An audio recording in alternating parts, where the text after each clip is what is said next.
बच्चों,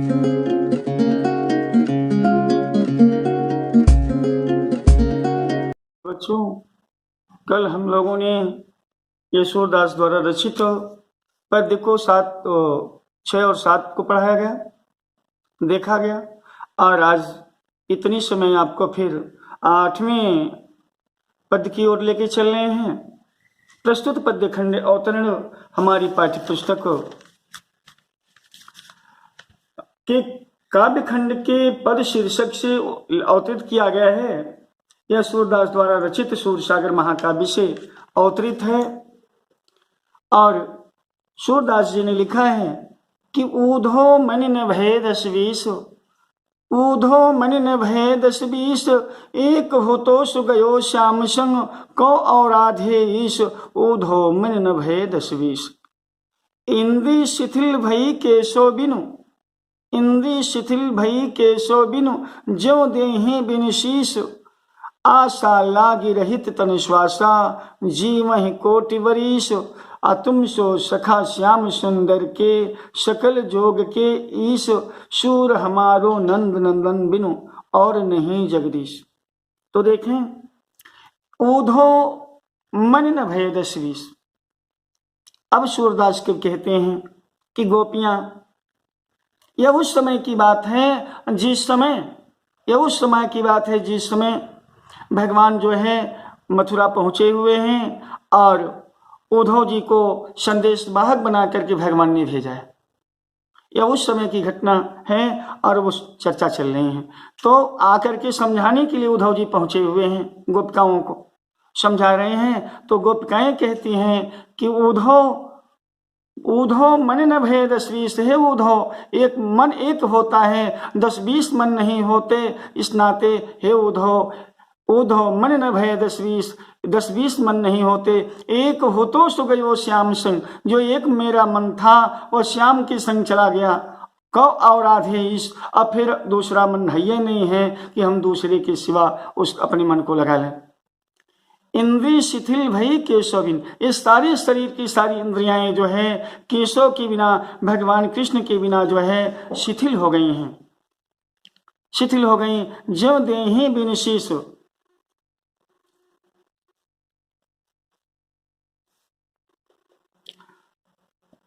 जैसे बिना सिर वाला धड़ शिथिल होकर बेकार हो जाता है, वैसे ही हम कृष्ण के बिना जो है मृतवत हो गई हूं। और आशा लागी रहित तन श्वासा, जीवहि कोटि वरिष्ठ। जीवन के लक्षण के रूप में हमारी सांस केवल इस आशा में चल रही है कि आज नहीं कल, कल नहीं परसों, किसी न किसी दिन जरूर हमारी और उनकी मुलाकात होगी। कृष्ण मथुरा से अवश्य लौटेंगे और हमें उनके दर्शन जो है जरूर होंगे। गोपियां उद्धव से कहती हैं, तुम तो सखा श्याम सुंदर के, हे उद्धव तुम तो सखा हो श्याम सुंदर के। गोपियां उद्धव से कहती हैं कि हे उद्धव, तुम तो कृष्ण के अभिन्न मित्र हो और संपूर्ण योग विद्या और तथा मिलन के उपायों को जानने वाले हो, अतः तुम ही जो है कृष्ण से हमारा मिलन करा सकते हो, सकल योग के इस तुम जो है हमारा मिलन करा सकते हो उनसे। सूरदास कर कहते हैं कि गोपियां उद्धव से कह रही हैं कि हम तुम्हें स्पष्ट बता देना चाहती हैं कि नंद जी के पुत्र जो भगवान कृष्ण हैं, शूर हमारो नंद नंदन बिन, कौन नहीं जगदीश। और अब तुम्हें यह बताना चाहती हैं कि नंद जी के जो पुत्र कृष्ण को छोड़ करके हमारा कोई दूसरा आराध्य नहीं है।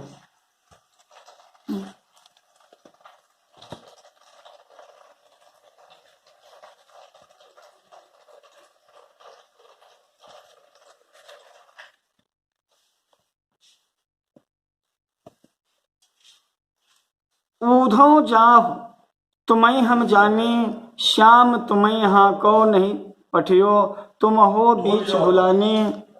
ब्रज नारिन सो जोग कहत हो, बात कहत न जाने, बड़े लोग न विवेक तुम्हारे, ऐसे भय अयाने। हम सो कहीं लई हम सही कहे, जिय गुण ले हुसयाने, कह अबला कह दशा दिगंबर, मस्त करो पहचाने, साच कहो तुमको अपनी सो बूझत बात निदाने, सूर श्याम जब तुम्हें पठायो तब न कहूं मुस्काने।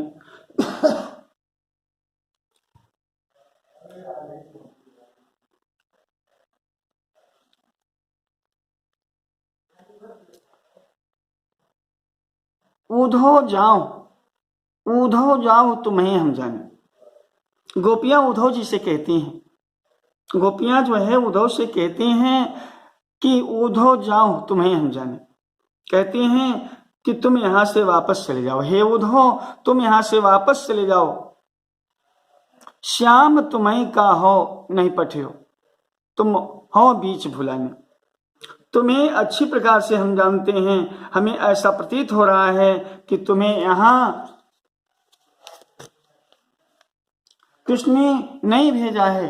गोपिकाएं कहती हैं उद्धव जी से कि हे उद्धव आप यहाँ से वापस चले जाओ, तुम्हें कृष्ण ने नहीं भेजा है। तुम तो स्वयं रास्ता भटक करके यहाँ किसी तरह से घूमते घामते जो है आप पहुंचे हो। तुम ब्रज की नारियों से योग की बात कह रहे हो। ब्रज नारिन सो जोग कहते हो, बात कहत न जाने। तुम्हें इस बात को कहते हुए तुम्हें लज्जा नहीं लग रही? बड़ी लोग न विवेक तुम्हारे पास विवेक नहीं।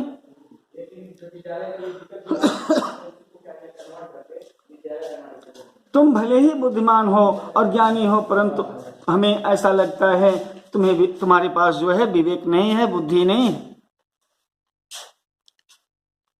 हमसो कहीं लई हम सही के जे गुण ले हुसयाने।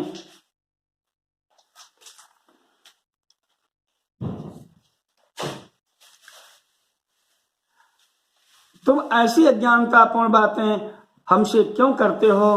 तुम ये मन में विचार कर लो, जो हमसे कह दिया ब्रज में किसी अन्य ऐसी व्यक्तियों से यह बात तुम मत कहना उद्धव। कोई दूसरी गोपी सहन नहीं करेगी और इस बात को कहीं मत कहना। कहाँ योग की दिगंबर अवस्था और कहाँ हम अबला नारियां। अब तुम चुप हो जाओ और जो भी कहना है सोच समझ करके तुम कहा करो। अब तुम सच सच बतलाओ कि जब कृष्ण ने तुम्हें यहाँ भेजा, साच कहो तुमको अपनी सो बूझत बात निधाने। सोच समझ करके कहना। अब तुम सच सच बतला दो उद्धव कि जब कृष्ण ने तुम्हें यहाँ भेजा था, वह क्या थोड़ा सा मुस्कुराए थे? वे मुस्कुराए होंगे तभी तो उन्होंने तुम्हारे साथ उपहास करने के लिए तुम्हें यहाँ भेजा। सूर्य श्याम जब तुम्हें पठायो, जब उन्होंने भेजा तो अब भेजते समय मुस्कुराए कि नहीं मुस्कुराए?